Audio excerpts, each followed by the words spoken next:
Angela, how are you today? Hi, Victoria. I'm doing great. Really looking forward to today's episode. Yes, so we just celebrated our 2 years birthday not too long ago, and we thought it might be interesting to talk about some of the things that we do as a team to prepare our videos, specifically our Harp Connections interview. So we're going to talk about 5 things we do to prepare our interviews with our guest. And for those who don't know, majority of our interview guests are actually referral. So when I started the project, I thought, what would be a better way to discover a new person than having a harpist to refer me to someone? Because I know who I know, but I don't know who I don't know. So we actually got a lot of our guests referred to us by the previous guests, which we usually label them in our interview. And of course, we have guests that reach out to us directly as well, and we're very happy to have them on our channel. But I think that little element of surprise has give us a lot of fun as a team in terms of preparing the video, isn't it? Yes, it's been wonderful actually to see how Talking Harps has developed organically that way, that we've been referred to someone and discovered someone new. And our first process, then, which is the first of our 5 things today, for behind the scenes, behind Talking Harps, how we prepare for our Talking Harps interviews, is we start off by listening to those musicians. So our team loves a good watch party. Um, we'll start off by, as soon as we know who we might be interviewing next or who we'd like to interview next, we'll get together as a team and see if any of us are already familiar with their music. And it becomes this wonderful exchange of referring music to one another or discovering videos and watching them together and commenting and just really getting to talk genuinely on our team and see what resonates with us in terms of the music that the people we interview are producing and creating. It's a real down to grassroots discovery for us, like getting that new playlist or new album or mix that you got when you were teenagers.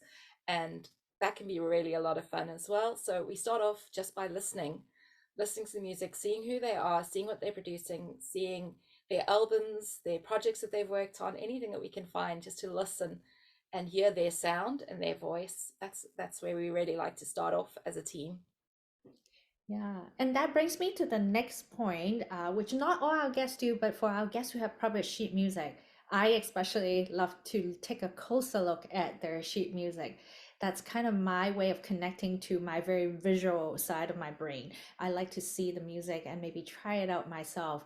I think there's so much we can learn about an artist through their music, and listening is one way, and then playing them is another way for us to connect with that artist in a especially in a instrument that we love, right? And we often end up learning a lot of music from our guests. Yes, and I think that also that's a natural part of just checking out their websites and checking out their social media. Often we do end up seeing some sheet music that we just end up scrolling ourselves and wanting to play, and sometimes we even start playing their music before we've even met the guests or done their interviews, just because we loved it and we were excited to see what it felt like on our own hands and our own fingers.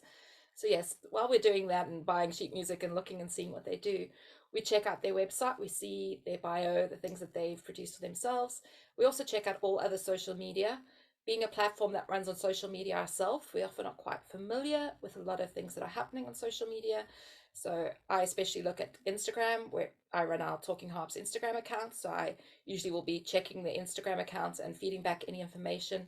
Sometimes there's extra things that guests feed up in stories about what's going on in their lives at the moment. So I'll update our team on anything significant from that. I know that you often check out their Facebook and go through that as well.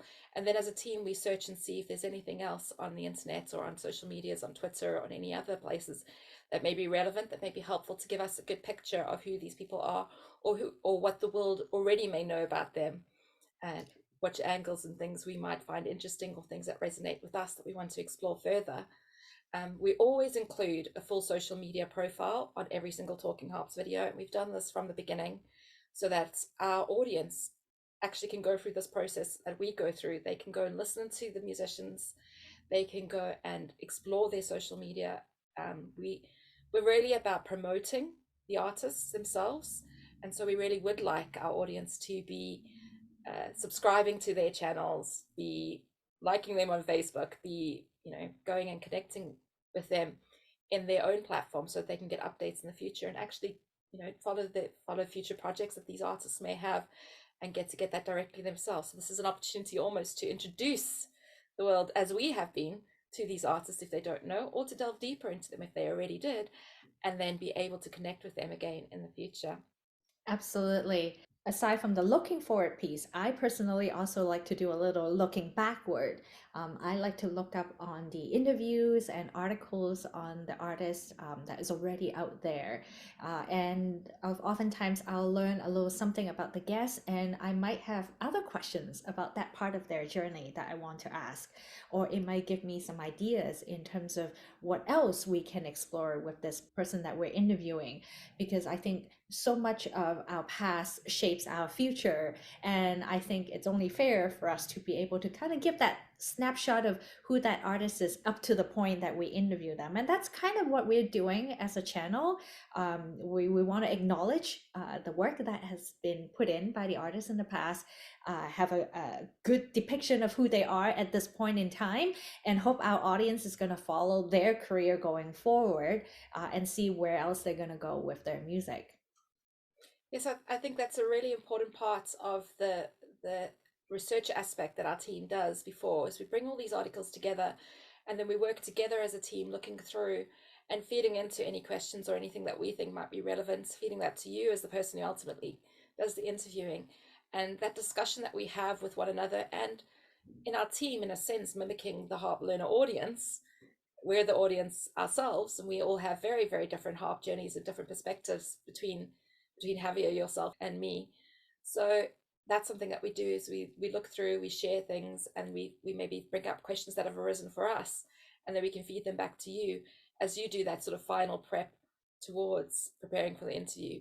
But really, we want to make sure that we don't just leave it there as kind of a clinical, this is who this person is on social media, this is who this person is that we've seen online, but we actually dig even deeper than that. And so rather than just doing a cold interview, you have another process on top of that before we actually go into the interviews. Do you want to explain a bit more about that? Absolutely. So, one of the things that I do to prepare for an interview is actually to involve our guests in the planning process. So, oftentimes we'll do our own research and I'll come up with a preliminary set of questions and I'll run them by the guest and get their input and make sure that those are topics that they feel comfortable talking about, and also to ask them about things that they want to talk about, because what we do is we want to amplify their voice. So it only makes sense for them to be part of that voice and be part of that planning process. It also gives us an opportunity to build a little rapport prior to the interview. Obviously, some of our guests are more busy than the others, so that is not always something that we can do on a Zoom call. And if that's not possible, we'll communicate in email prior to the interview. And all of those things that we have done, I hope it really showed through in our interview, how comfortable our guest feels and how thoughtful the questions are. And those are some of the things that we do as a team that probably are not very visible to our audience. But yeah, it's all part of our process, isn't it? Yeah, it's really about connecting to our guests and connecting to the harp world. And we feel that each one of those processes is vital to help us form that connection and then be able to connect those people together. So I really like what you said about amplifying the voice of our guests. That's a big part of what we want to do. So yeah, I really hope that giving this little behind the scenes look into what we do will help give people a fresh perspective and understanding how they can do that themselves in their own searches, and maybe help people who are new to our channel understand what we're about and what we're looking to do. Yeah. And I would love to hear from you, as the face of Talking Harp.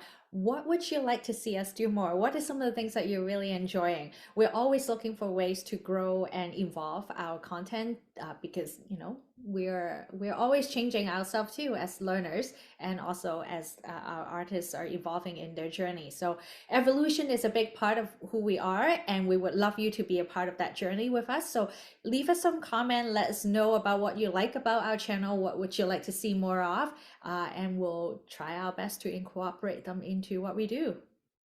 Yeah, and I just want to take one moment just to say a big thank you to all our previous guests on Talking Harps who've been a part of this process. They really helped make us who we are. And so a massive thank you to all our guests and to all our audience for watching our content and for being a part of our journey. Thank you, everyone. Thank you.